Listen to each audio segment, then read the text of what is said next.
Israel ഇറാനെ ആക്രമിച്ചാൽ അനന്തരഫലം എന്തായിരിക്കും? ഈ വിഷയമാണ് നമ്മൾ ഇന്നത്തെ വീഡിയോയിൽ ചർച്ച ചെയ്യുന്നത്. ഇസ്രായേൽ എന്ന് പറയുന്ന രാജ്യം ആകെ പേടിക്കുന്ന ഒരേ ഒരു രാജ്യത്തിൻ്റെ പേര് ഇറാൻ എന്നാണ്. ഇസ്രായേലിൻ്റെ സൈനികപരമായിരിക്കുന്ന ബലവും ശക്തിയും അവരുടെ ബുദ്ധിപരമായിരിക്കുന്ന നീക്കങ്ങളുമെല്ലാം നമ്മൾക്കിപ്പോഴും ഇൻ്റർനെറ്റിൽ സെർച്ച് ചെയ്താൽ കൃത്യമായ രീതിയിൽ കിട്ടും. അവർ നടത്തിയിരിക്കുന്ന ഓപ്പറേഷൻ, ഇറാഖിലെ ആണവ ആക്രമണവുമായിട്ട് ബന്ധപ്പെട്ട് അവർ നടത്തിയ ഒപ്പേര എന്ന് പറയുന്ന ഓപ്പറേഷനുമായിട്ട് ബന്ധപ്പെട്ട കാര്യങ്ങളൊക്കെ വളരെ വളരെ നിർണായകമാണ്. അപ്രതീക്ഷിതമായി ലോകത്തെ ഞെട്ടിപ്പിച്ച സംഭവമാണ്. 6 രാഷ്ട്രങ്ങളുമായിട്ട് യുദ്ധം ചെയ്ത് 6 മണിക്കൂർ കൊണ്ട് അവരെ പരാജയപ്പെടുത്തിയ രാജ്യത്തിൻ്റെ പേരും ഇസ്രായേൽ എന്നാണ്. അതും ഏറ്റവും സൈനികമായിരിക്കുന്ന ബലവും ശക്തിയുമുള്ള അന്നത്തെ കാലത്ത് ഈജിപ്തുമായിട്ടാണ് അന്ന് ഏറ്റുമുട്ടിയത്. തുടർന്ന് ഈജിപ്തിനോടൊപ്പം ചേർന്നുകൊണ്ട് ജോർദാൻ ഉണ്ടായിരുന്നു, ലെബനാൻ ഉണ്ടായിരുന്നു, സിറിയ ഉണ്ടായിരുന്നു. അപ്പോൾ തന്നെ 4 രാജ്യമായി, ഇറാനും ഇറാഖും അതിൻ്റെ പിന്നാമ്പറും. അപ്പോൾ ഇത്രയായി 6 രാജ്യം. ഈ 6 രാജ്യമാണ് അന്ന് ഇസ്രായേലിനെ നേരിട്ടത്. വളരെ എളുപ്പത്തിൽ, ഏകദേശം അവർ പറയുന്നത് 75% ഇസ്രായേലി പൗരന്മാർ പോലും അറിയാതെയാണ് ഇസ്രായേൽ എന്ന് പറയുന്ന രാജ്യം ഈ 6 രാഷ്ട്രങ്ങളെ പരാജയപ്പെടുത്തിക്കൊണ്ട് ആധിപത്യം സ്ഥാപിക്കുകയും ലോകത്ത് വലിയ രീതിയിലുള്ള അംഗീകാരം ഇസ്രായേലിന് ലഭ്യമാവുകയും ചെയ്തു എന്ന് മാത്രമല്ല, ഈ ആദ്യം നമ്മൾ പറയപ്പെട്ട 4 രാഷ്ട്രങ്ങൾ, ഈജിപ്ത്, ലെബനാൻ, സിറിയ, ജോർദാൻ, ഈ 4 രാജ്യങ്ങളുടെയും ഭൂപ്രദേശം ഇസ്രായേൽ പിടിച്ചെടുത്തു എന്നൊരു പ്രത്യേകതയുണ്ട്. അത്രക്ക് മഹാശക്തിയുള്ള രാജ്യമാണ് ഇസ്രായേൽ. ആ ഇസ്രായേൽ എന്ന് പറയുന്ന രാജ്യം ഇന്ന് ഭയപ്പെടുന്നത് ഇറാൻ എന്ന് പറയുന്ന ഒരു രാജ്യത്തെ മാത്രമാണ്. ലോകത്തൊരു രാജ്യത്തെയും, അതായത് റഷ്യയെ പോലും ഇസ്രായേലിന് ഭയമില്ല എന്ന് സാരം. അപ്പോൾ ഇത്രയ്ക്ക് ശക്തിയോടുകൂടി, അല്ലെങ്കിൽ ഇത്രയും ആയുധ ശേഖരത്തിൻ്റെ വലിയൊരു കലവറ സൃഷ്ടിച്ചുകൊണ്ട് ലോകത്തിൻ്റെ ഏറ്റവും നെറുകയിൽ ഇറാൻ എത്താൻ വേണ്ടി അവർ ഒരുപാട് ശ്രമം നടത്തിയിട്ടുണ്ട്. അത് ഇറാനും ഇറാഖും യുദ്ധത്തിന് ശേഷം അവർക്കുള്ളൊരു തിരിച്ചറിവാണ് എന്നുള്ളത് ചരിത്രം. മറ്റൊരു ഭാഗം പറഞ്ഞാൽ, അമേരിക്ക ഇന്ന് ഏറ്റവും കൂടുതൽ ഭയപ്പെടുന്ന രാജ്യം ഇറാനാണ്.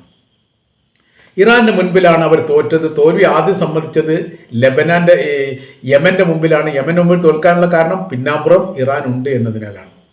അപ്പോൾ ലോകത്തെ ഏറ്റവും സൈനികമായിരിക്കുന്ന ബലവും ശക്തിയും ബുദ്ധിസ്ഥിര കേന്ദ്രവും മറ്റു ലോക രാജ്യങ്ങളിലൊക്കെ ഇടപെടാനും UN സഭയും അന്താരാഷ്ട്ര ക്രിമിനൽ കോടതിയൊക്കെ വെല്ലുവിളിച്ചുകൊണ്ട് മുന്നേറാനും വേണ്ടി സാധിക്കുന്ന രാജ്യത്തിൻ്റെ പേര് ഇസ്രായേലാണ്, സപ്പോർട്ട് ചെയ്യുന്നത് അമേരിക്കയുമാണ്.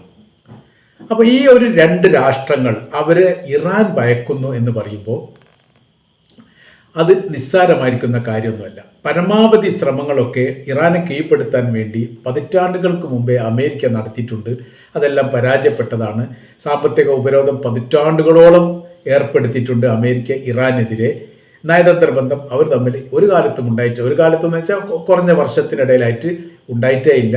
ഇറാനുമായിട്ട് എന്തെങ്കിലും സംസാരിക്കേണ്ട ഒരു സ്ഥിതിവിശേഷം അന്താരാഷ്ട്ര തലത്തിലൊക്കെ ഉണ്ടാവുകയാണെങ്കിൽ മറ്റു ലോക രാജ്യങ്ങളുടെ സഹായം തേടിയിട്ട് മധ്യസ്ഥരെ പോലെയാണ് അമേരിക്ക ഇറാനോട് സംസാരിക്കാറുള്ളത്. ഈ ഏറ്റവും ഒടുവിൽ ഒമാനാണ് ഈ ആണവായുധ സമാധാന ചർച്ചയുമായിട്ട് ബന്ധപ്പെട്ട കാര്യത്തെക്കുറിച്ചൊക്കെ സംസാരിക്കാൻ വേണ്ടി ഇടനിലക്കാരനായി അമേരിക്കയ്ക്ക് വേണ്ടി നല്ല മധ്യസ്ഥരായിട്ട് നിന്നത്.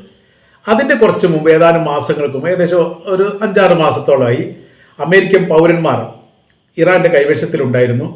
അവരെ വിട്ടുകിട്ടാൻ വേണ്ടിയിട്ട് $6 ബില്യൺ അമേരിക്ക ഈ ഇറാന് നൽകിയത്. അതിന് മധ്യസ്ഥ വഹിച്ചത് ഖത്തറായിരുന്നു. നമുക്കറിയാം. അങ്ങനത്തെ വല്ലാത്തൊരു സാഹചര്യങ്ങളും അവസ്ഥകളും നിലനിൽക്കുന്നുണ്ട് അമേരിക്കയും ഇറാനും തമ്മിൽ, അതേപോലെ തന്നെ ഇസ്രായേലും ഇറാനും തമ്മിൽ. അപ്പോൾ നമ്മൾ പറയുന്നത് ഈ 2 ലോക രാജ്യങ്ങളും ഇറാനെ പേടിക്കുന്നു എന്ന് സാരം. ഇനി ലോകത്തിലെ ഏറ്റവും വലിയ ശക്തിയുള്ള മറ്റ് രാജ്യങ്ങൾ ഒന്ന് റഷ്യയാണ്. പഴയ സോവിയറ്റ് യൂണിയൻ, ഇപ്പോഴത്തെ റഷ്യയോടൊപ്പം ശക്തിയും ബലവും അതേപോലെ തന്നെ സൈനികപരമായിരിക്കുന്ന വലിയ സ്വാധീനവുമുള്ള മറ്റു രാജ്യത്തിൻ്റെ പേര് ചൈന എന്നാണ്. ഈ 2 രാജ്യങ്ങളും ഇറാനുമായിട്ട് വലിയ സൗഹൃദ ബന്ധമാണ്. അപ്പോൾ 2 രാഷ്ട്രങ്ങൾ ഇറാൻ്റെ ശത്രുപക്ഷത്ത് നിന്നുകൊണ്ട് ഇറാനെ ഇല്ലാതാക്കാനുള്ള ശ്രമം നടത്തുന്നു. മറ്റു 2 രാജ്യങ്ങൾ ഇറാനോടൊപ്പം ചേർന്നുകൊണ്ട് അവരെ ശക്തിയായിട്ട് വളരാൻ വേണ്ടിയിട്ടുള്ള സഹായം നൽകുന്നു. മധ്യ ഇറാൻ നിലനിൽക്കുന്നു. എന്ന് വെച്ചാൽ ലോകരാഷ്ട്രങ്ങളിൽ ഏറ്റവും ബലവും ശക്തിയുമുള്ള രാജ്യങ്ങളുടെ മധ്യേ ഇറാൻ നിലനിൽക്കുന്നുണ്ട് എന്ന് സാരം. അപ്പോൾ ഇപ്പോഴത്തെ വിഷയം എന്ന് പറയുന്നത് ഇറാന്റെ ഈ ശക്തി ക്ഷയിപ്പിക്കുക എന്നുള്ളത് ഏറ്റവും കൂടുതൽ അനിവാര്യമായിരിക്കുന്ന കാര്യം ഇസ്രായേലിനാണ്. അമേരിക്കക്ക് താല്പര്യമുണ്ടെങ്കിൽ പോലും അത് ഇടപെടാൻ വേണ്ടി അമേരിക്കക്ക് ഭയമുള്ളത് മിഡിൽ ഈസ്റ്റ് മേഖലയിൽ അമേരിക്കയുടെ ആധിപത്യം ഇല്ലാതാകുന്ന ഒരു സാഹചര്യം വരും എന്നുള്ള ഒരു ഇൻ്റലിജൻസ് റിപ്പോർട്ട് അമേരിക്ക കിട്ടിയതോടനുബന്ധിച്ചാണ് അവർ അങ്ങനെ നേരിട്ടൊരു യുദ്ധത്തിന് താല്പര്യമില്ല എന്ന് പറഞ്ഞത്. എന്നാൽ ഇസ്രായേലിനെ സംബന്ധിച്ചിടത്തോളം അവർക്ക് അകവും പുറവും നോക്കാനില്ല. അവർക്ക് ഏക രാജ്യം ഇസ്രായേൽ മാത്രമാണുള്ളത്. അതിനെ സംരക്ഷിക്കണമെങ്കിൽ ഗസ പരാജയപ്പെടണം, അല്ലെങ്കിൽ പലസ്തീൻ പരാജയപ്പെടണം. പലസ്തീൻ പരാജയപ്പെടണമെങ്കിൽ ഇറാൻ ഇല്ലാതാവണം, അല്ലെങ്കിൽ ഇറാൻ്റെ സൈനികപരമായിരിക്കുന്ന ബലവും ശക്തിയും ഒഴിവാകണം എന്നുള്ള കാര്യങ്ങളൊക്കെയാണ് ഇസ്രായേൽ മനസ്സിലാക്കുന്നത്. അങ്ങനെ ഒരുപാട് വർഷങ്ങൾക്ക് മുൻപേ ഉള്ള വലിയ ശ്രമം നടത്തിയിട്ടുണ്ട് ഇറാൻ്റെ ശക്തി ക്ഷയിപ്പിക്കാൻ വേണ്ടി. പക്ഷേ സാധിച്ചിട്ടില്ല. ഇപ്പോൾ ആണവായുധവുമായിട്ട് ബന്ധപ്പെട്ട് IAEA അന്താരാഷ്ട്ര ആണവായുധ ഏജൻസിയുടെ സ്ഥിരീകരണം വന്നു. അവരുടെ കൈവശത്തിൽ ആണവായുധം ഉണ്ട് എന്ന് മാത്രമല്ല, പ്രത്യക്ഷത്തിൽ കാണുന്നതിനപ്പുറമായ രീതിയിൽ 4 അതിൽ കൂടുതലോ ഈ ആണവായുധ നിർമ്മിതവുമായിട്ട് സഹായിക്കുന്ന രീതിയിലുള്ള സംവിധാനം ഭൂമിയുടെ അടിയിലോ അല്ലെ ഒളിത്താവളങ്ങളിലോ ഉണ്ട്, കണ്ടെത്താൻ വേണ്ടി സാധിച്ചിട്ടില്ല എന്ന് റിപ്പോർട്ട് ചെയ്തതോടുകൂടി ഏറെക്കുറെ അവർ ഇസ്രായേലിനെ ലക്ഷ്യം വെക്കാൻ സാധ്യതയുണ്ട് എന്ന് ഇസ്രായേൽ ഭയപ്പെടുന്നു. അതുകൊണ്ട് അവരെ ആക്രമിക്കുക എന്നുള്ളതാണ് ഈ വിഷയവുമായിട്ട് ബന്ധപ്പെട്ട് ഇസ്രായേൽ ആലോചിക്കുന്നത്. അത് ആലോചനത്തിൻ്റെ ഭാഗമായിട്ടുള്ള ചില രഹസ്യ കാര്യങ്ങളൊക്കെ പുറത്തു വരുന്നു. അമേരിക്ക തങ്ങളുടെ പൗരന്മാരുമായി ബന്ധപ്പെട്ട കാര്യങ്ങളൊക്കെ സംസാരിച്ച് രാജ്യം വിട്ടു പോകണമെന്നോ സുരക്ഷാ മേഖലയിൽ പോകണമെന്നോ പറഞ്ഞതിൻ്റെ ഉദ്ദേശം ഏറെക്കുറെ എന്തെങ്കിലും രഹസ്യങ്ങളൊക്കെ അമേരിക്കക്ക് ലഭിച്ചിട്ടുണ്ട് എന്നുള്ളതാണ്. ആണവ കേന്ദ്രങ്ങളെ ബോംബിടാൻ വേണ്ടി പല ഘട്ടങ്ങളിലും യഥാർത്ഥത്തിൽ ഇസ്രായേൽ ശ്രമിച്ചിട്ടുണ്ട്. ആ ശ്രമത്തിൽ ഒന്നും അവർക്ക് വിജയിക്കാൻ വേണ്ടി സാധിച്ചിട്ടില്ല. അതിൻ്റെ കാര്യം ഇങ്ങനെ തന്നെയാണ്. കൃത്യമായിരിക്കുന്ന ലക്ഷ്യം കാണാൻ വേണ്ടിയിട്ട് കൃത്യമായിരിക്കുന്ന ലക്ഷ്യസ്ഥാനം അവർക്ക് കണ്ടെത്താൻ വേണ്ടി സാധിച്ചിട്ടില്ല. ഏകദേശം ഉദ്ദേശത്തിൽ ഇന്ന മേഖലയിൽ ആവാം എന്നുള്ള ഒരു സ്ഥിരീകരണമാണ് ഉണ്ടായത്. പിന്നീട് ഓരോരോ വർഷം കഴിഞ്ഞതിനനുസരിച്ച് ഇറാൻ വീണ്ടും വീണ്ടും ശക്തി വർദ്ധിച്ചു വരുന്ന ഒരു സ്ഥിതി ഉണ്ടാകുന്ന സമയത്ത് വലിയ രീതിയിലുള്ള മിടിപ്പും ഭയപ്പാടും ഇസ്രായേലിനുണ്ട്. അങ്ങനെ ആക്രമിക്കുകയാണെങ്കിൽ ആക്രമണത്തെക്കുറിച്ച് പിന്നെ മറ്റൊരു ഭാഗം ഇങ്ങനെ പറയാം. ഇറാഖിലെ ആണവായുധം ആക്രമിച്ചിട്ടുണ്ട്. ആണവ കേന്ദ്രം ഈ ഇസ്രായേൽ ആക്രമിച്ചിട്ടുണ്ട്. അത് ആക്രമിച്ചതിന് സമാനമായിരിക്കുന്ന ഒരു ആക്രമണം ഇറാന് നേരെ നടത്താൻ വേണ്ടി വലിയ ശ്രമം നടത്തിയിട്ടുണ്ട്. 1981 ജൂൺ മാസം 7-ാം തീയതിയാണ് ഓപ്പറേഷൻ ഒപ്പേര എന്ന പേരിൽ ഇസ്രായേൽ ഇറാഖിനെ ആക്രമിക്കുന്നത്. അന്നൊരു പ്രത്യേകത എന്ന് പറഞ്ഞാൽ 1981 കാലഘട്ടം എന്ന് പറഞ്ഞാൽ 1980-ലാണ് ഇറാൻ ഇറാഖ് യുദ്ധം തുടങ്ങിയത്. ആ യുദ്ധത്തിൻ്റെ ഏറ്റവും കഠിനമായിരിക്കുന്ന സമയമാണ് 1981 എന്ന് പറയുന്നത്. 1980 യുദ്ധം ആരംഭിച്ചു. 81 ഒരു വർഷം ഏറെക്കുറെ പൂർത്തിയാകുന്ന സമയത്താണ് ഓപ്പറേഷൻ ഒപ്പേര എന്ന പേരിലുള്ള ഒരു ആക്രമണം ഇറാഖിൻ്റെ അകത്ത് കയറിയിട്ട് ആണവ നിർമ്മിതവുമായി ബന്ധപ്പെട്ട മേഖലയിൽ ബോംബിട്ട് സ്ഫോടനം നടത്തുന്നത്. 11 പേരിലധികം ആൾ മരിക്കുകയും വലിയ സാമ്പത്തിക നഷ്ടം ഉണ്ടാവുകയും ആ മേഖലയുമായിട്ട് ബന്ധപ്പെട്ട ഭാഗത്തിൽ തീപിടിക്കുകയും അങ്ങനെ ഒരുപാട് വിഷയങ്ങൾ അന്താരാഷ്ട്ര തലത്തിലൊക്കെ ചർച്ച ചെയ്ത് UN സഭ വലിയ രീതിയിലുള്ള പ്രതിഷേധം രേഖപ്പെടുത്തി. കാരണം ഒരു രാജ്യത്തിൻ്റെ അതിർത്തി കടന്നുകൊണ്ട് മറ്റു രാജ്യത്തിൻ്റെ ആക്രമണം ന്യായീകരിക്കാൻ വേണ്ടി സാധിക്കുകയില്ല, വലിയ തെറ്റാണ് ഇസ്രായേൽ ചെയ്തതെന്നൊക്കെ അന്ന് തന്നെ പറഞ്ഞിട്ടുണ്ട്. പിന്നെ UN സഭയാണ് പറയുന്നത് ഇസ്രായേലിനോടാണ്. അതെങ്ങനെയൊക്കെ ഉണ്ടാവും എന്നുള്ളത് ഗസ യുദ്ധവുമായിട്ട് ബന്ധപ്പെട്ട് നമ്മൾ കൂട്ടി വായിച്ചാൽ മനസ്സിലാകുന്നതാണ്. ഒന്നും എവിടെ എത്തില്ല എന്നുള്ള കാര്യം.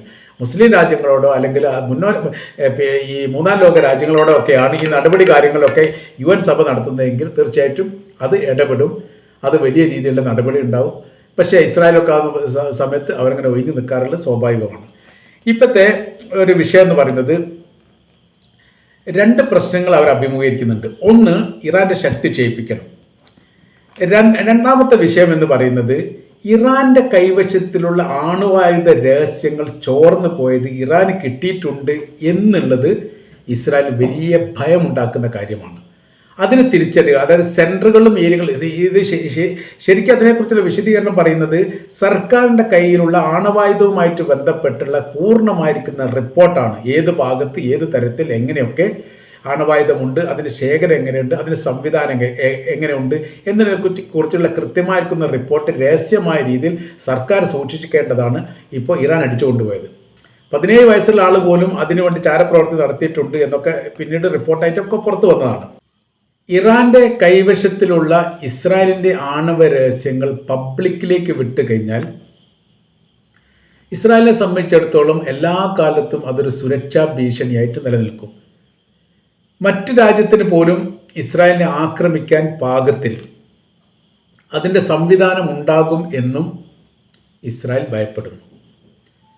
അപ്പോൾ അതിനാൽ തന്നെ ഈ ഇറാൻ്റെ ശക്തിയെ ക്ഷയിപ്പിച്ചു കഴിഞ്ഞാൽ ഏറെക്കുറെ പിടിച്ചു നിൽക്കാൻ പറ്റും എന്നാണ് ഇസ്രായേൽ കണക്ക് കൂട്ടുന്നത്. എന്നാൽ അതിൻ്റെ മറ്റൊരു വശം, അഥവാ ഇസ്രായേൽ ഇറാനെ ആക്രമിക്കുന്നൊരു സാഹചര്യം ഉണ്ടായാൽ തിരിച്ചടി കനത്തതും ബൃഹത്തമായതും പ്രതിരോധിക്കാൻ സാധിക്കാത്ത വിധം നടുവൊടിയുന്ന തരത്തിലാണ് എന്ന് ഇസ്രായേലിന് തന്നെ മുന്നറിയിപ്പ് ലഭിച്ചിരിക്കുന്നു. അമേരിക്കക്കും ഇത് സാരമായിട്ട് ബാധിക്കും. സർവ്വ മേഖലയിലും, അതായത് മേഖല കേന്ദ്രീകരിച്ചുകൊണ്ട് അമേരിക്കയുടെ നിയന്ത്രണത്തിലുള്ള ലക്ഷ്യങ്ങളെയാണ് ആക്രമിക്കുക ആദ്യഘട്ടത്തിൽ എന്നുള്ള വിവരമാണ് അമേരിക്കയ്ക്ക് ലഭിച്ചിരിക്കുന്നത്. അതുകൊണ്ടാണ് അമേരിക്ക ഇതിൽ വലിയ രീതിയിലുള്ള ജാഗ്രത പുലർത്തുന്നത്. അതോടൊപ്പം ഇസ്രായേലിനെ സംബന്ധിച്ചിടത്തോളം വിഷയം, ഇസ്രായേൽ എന്ന് പറഞ്ഞാൽ ചെറിയ രാജ്യമാണ്. ഇറാനെ അപേക്ഷിച്ച് 4/1 ഭാഗം മാത്രമേ ഉള്ളൂ. ഇറാൻ ഒരു വിശാലമായിരിക്കുന്ന രാജ്യമാണ്. അവരുടെ ഓരോരോ കോണിലും ഓരോരോ മേഖലയിലുമാണ് ആണവായുധവുമായി ബന്ധപ്പെട്ട സംവിധാനങ്ങൾ ഉള്ളത് എന്നാണ് മനസ്സിലാക്കുന്നത്. ഇസ്രായേലിനെ സംബന്ധിച്ചിടത്തോളം അവരുടെ ഒരുപാട് മേഖലയിൽ ഇല്ല എന്നുള്ളതും ഒരു പ്രദേശത്തിൻ്റെ ചുറ്റുഭാഗമാണ് എന്നും സംശയിക്കപ്പെടുന്നു. ആ സംശയവുമായി ബന്ധപ്പെട്ട കാര്യത്തിൻ്റെ ഒരു തെളിവാണ് അവരുടെ കയ്യിൽ ഇപ്പോൾ രേഖ ചോർന്നോട് കൂടിയിട്ട് കിട്ടിയത്. അപ്പോൾ ഇറാൻ ഇങ്ങോട്ട് ആക്രമിക്കുന്ന ഒരു സാഹചര്യം ഉണ്ടായാൽ ഒരിക്കലും ഒരു ഉയർത്തിയ നിൽപ്പ് ഇസ്രായേലിന് ഉണ്ടാവില്ല എന്നതിനാൽ ഇസ്രായേൽ ആദ്യഘട്ടത്തിൽ അങ്ങോട്ട് ആക്രമിച്ചുകൊണ്ട് പരമാവധി അവരുടെ ശക്തി ക്ഷയിപ്പിക്കുക എന്നുള്ളതാണ് ഇസ്രായേലിൻ്റെ ലക്ഷ്യം എന്ന് മനസ്സിലാകുന്നു. എന്നാൽ ഇതിൻ്റെ ദുരന്തഫലം വലിയ രീതിയിൽ കനത്തതാണ് എന്നതിനാൽ ഇത്തരം പ്രവർത്തികൾക്ക് നിൽക്കാൻ പാടില്ലെന്ന് ഭരണകക്ഷിയിൽപ്പെട്ടവരും പ്രതിപക്ഷവും ഇസ്രായേൽ സർക്കാരിനോടും പ്രത്യേകിച്ച് പ്രധാനമന്ത്രി നെതന്യാഹുവിനോടും ആവശ്യപ്പെട്ടിട്ടുണ്ട്. ദുരന്തങ്ങൾ ഒരിക്കലും പ്രവചിക്കാൻ സാധിക്കാത്ത വിധം നാശം വിതക്കുന്ന രീതിയിലായിരിക്കും ഇറാന് നേരെയുള്ള ആക്രമണം എന്നുള്ള ഒരു മുന്നറിയിപ്പാണ് അവർ നൽകിയിരിക്കുന്നത്. സർവ്വ മേഖലയും അത് സാരമായിട്ട് ബാധിക്കും എന്നുകൂടി അതിൻ്റെ കൂടെ കൂട്ടിച്ചേർക്കുന്നു. അപ്പോൾ ഇങ്ങനൊരു വിഷയം വന്നാൽ മിഡിൽ ഈസ്റ്റിലെ വലിയ ആധിപത്യം ഇറാൻ്റെ കൈവശത്തിലേക്ക് എത്തും എന്നാണ് വിലയിരുത്തുന്നത്. അതാണ് അമേരിക്കയെ ഭയപ്പെടുത്തുന്ന കാര്യം. അപ്പോൾ ഇത്തരം ഒരു ആക്രമണം ഉണ്ടായിക്കഴിഞ്ഞാൽ അത് ആണവായുധ രാജ്യം ഏതെങ്കിലും രാജ്യത്ത് ആക്രമണം നടത്തിയിട്ടുണ്ടെങ്കിൽ പിന്നീട് അവർ ലോകത്തിലെ വൻ ശക്തിയായിട്ട് മാറുകയാണ് ഉണ്ടാവാറുള്ളത്. അതിൽ ഒരു ഉദാഹരണം മാത്രമേ പറയാനുള്ളൂ, അമേരിക്കയുടേതാണ്. അന്ന് ലോകത്തിലെ ഏറ്റവും വലിയ സൈനിക ബലം ശക്തിയുള്ള രാജ്യം ജപ്പാനായിരുന്നു. ജപ്പാൻ 2ാം ലോക യുദ്ധത്തിൽ ആണവ ആക്രമണം നടത്തിയാണ് പരാജയപ്പെടുത്തുന്നത്. ഹിരോഷിമയിലും നാഗസാക്കിയിലും. ഹിരോഷിമയിലെ ആക്രമണത്തിൽ ഏറെക്കുറെ 1.25 ലക്ഷം ആളുകൾ കൊല്ലപ്പെട്ടു എന്നാണ് കണക്ക്. 1 ലക്ഷം മുതൽ 1.25 ലക്ഷം, ചില റിപ്പോർട്ടിലൊക്കെ 1.5 ലക്ഷം എന്നും പറയുന്നു. നാഗസാക്കിയിലാണ് ഹിരോഷിമയേക്കാൾ ആളുകൾ കൊല്ലപ്പെട്ടത്. 1,40,000 മേലെ എന്നാണ് റിപ്പോർട്ട്. 2 സ്ഫോടനമാണ് നടന്നത്. 2 സ്ഫോടനത്തിലും 2.5 ലക്ഷത്തിലധികം ആളുകൾ കൊല്ലപ്പെട്ടു എന്ന് പറയുമ്പോൾ യഥാർത്ഥത്തിൽ ഒരു രാജ്യത്തിൻ്റെ നടുവൊടിഞ്ഞ് വീഴാൻ തന്നെ സാധ്യതയുണ്ട് എന്നുള്ളതാണ്. അപ്പോൾ ഇപ്പോൾ ഉക്രൈൻ ഭയപ്പെടുന്നതും യൂറോപ്യൻ രാജ്യങ്ങളും ഭയപ്പെടുന്നതും ഒക്കെ അങ്ങനെയാണ്. റഷ്യയുടെ കൈവശത്തിൽ ആണവായുധമുണ്ട് എന്ന് പറഞ്ഞാൽ ലോകത്തെ ഏറ്റവും കൂടുതൽ ആണവായുധമുള്ള രാജ്യം റഷ്യയാണ്. അവർ ഇത്തരം ആക്രമണം നടത്തിക്കഴിഞ്ഞാൽ അമേരിക്കയുടെ മേൽക്കോയ്മ നേടാൻ വേണ്ടിയിട്ട് റഷ്യക്ക് സാധിക്കും. ആ പ്രവർത്തനം അവർ നടത്താൻ സാധ്യതയുണ്ട് എന്നുള്ളതാണ്. സമാന സ്ഥിതിയാണ് ഇസ്രായേലും ഇറാനുമായിട്ട് ബന്ധപ്പെട്ട വിഷയത്തിലേക്ക് വരുന്ന സമയത്തുണ്ടാവുക. ഒരിക്കലും പിടിച്ചു നിൽക്കാൻ വേണ്ടി ഇസ്രായേലിന് സാധിക്കുകയില്ല. കനത്ത രീതിയിലുള്ള തിരിച്ചടി ഉണ്ടാവും. ആ തിരിച്ചടിയോടുകൂടി ഇസ്രായേൽ നിലംപരിശാകുമെന്ന് മാത്രമല്ല, ഉയർത്തെഴുന്നേൽക്കാൻ പറ്റാത്ത വിധം തകർന്നടിയുക തന്നെ ചെയ്യും എന്നാണ് റിപ്പോർട്ട് പറയുന്നത്. അപ്പോൾ ഇവിടെ 2 വിഷയങ്ങൾ വരുന്നുണ്ട്. ഒന്ന്, ഇസ്രായേലിന് പുതിയൊരു യുദ്ധം ഉണ്ടാകാനുള്ള സാഹചര്യം ഇല്ലാത്ത വിധം അത് തകർച്ച നേരിട്ടുകൊണ്ടിരിക്കും. അതോടൊപ്പം തന്നെ മിഡിൽ ഈസ്റ്റിലെ ആധിപത്യം അമേരിക്കക്ക് നഷ്ടപ്പെടുകയും ഈ ആധിപത്യം ഇറാനോടൊപ്പം റഷ്യയും ചൈനയും തിരിച്ചു പിടിക്കുകയും ചെയ്യും.